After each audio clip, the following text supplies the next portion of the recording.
தாவேக தலைவர் விஜயை பின்தொடர்ந்து சென்றபோது விபத்தில் சிக்கிய 19 வயது இளைஞர் கவலைக்கிடமாக உள்ளார் என்ற தகவலை அண்மை செய்தியாக பார்க்கிறோம்.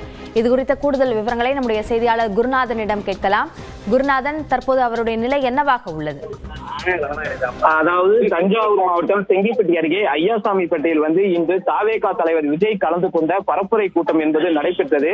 இந்த கூட்டத்திற்காக திருச்சி விமான நிலையத்திலிருந்து சாலை மார்க்கமாக கட்சியின் தலைவர் விஜய் தனது வாகனத்தில் வந்து கொண்டிருக்கும் போது அவரது வாகனத்தை துரத்தியபடி ஏராளமான இளைஞர்கள் இருசக்கர வாகனத்தில் பின்தொடர்ந்து வந்தனர்.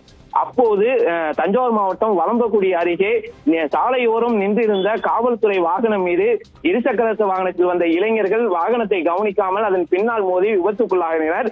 இதில் விக்னேஷ் மற்றும் ஹிலால் இந்த 2 இளைஞர்களும் திருச்சி மாவட்டத்தை சேர்ந்த கல்லூரி மாணவர்கள். இவர்கள் இருவரும் படுகாயமடைந்தனர். அவர்களை உடனடியாக அங்கிருந்தவர்கள் மீட்டு தஞ்சாவூரில் உள்ள தனியார் மருத்துவமனைக்கு சிகிச்சைக்காக அனுப்பி வைத்தனர். இதில் விக்னேஷ் தலையில் பலத்த காயமடைந்து தற்போது உயிருக்கு ஆபத்தான நிலையில் சிகிச்சை பெற்று வருகிறார். அதே போல் மற்றொரு இளைஞருக்கு இடுப்பில் முறிவு ஏற்பட்டு அவருக்கு அறுவை சிகிச்சை நடைபெற்று வருகிறது.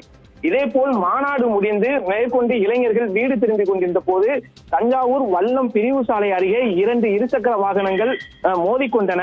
இந்த விபத்தில் ஒரு பெண், அதாவது துர்காஸ்ரீ என்பவரும் 2 இளைஞர்களும் படுகாயமடைந்துள்ளனர். உடனடியாக அங்கிருந்தவர்கள் அவர்களை மீட்டு அவர்களையும் தனியார் மருத்துவமனையில் தற்போது சிகிச்சை பெற்று வருகின்றனர். இந்த தாவேகா மாநாட்டில் அடுத்தடுத்து வெவ்வேறு இடங்களில் ஏற்பட்ட விபத்தில் 5 பேர் படுகாயமடைந்து சிகிச்சை பெற்று வருகிறார்கள் என்பது குறிப்பிடத்தக்கது. விபத்துகள் குறித்த விரிவான விவரங்களுக்கு நன்றி குருநாதன்.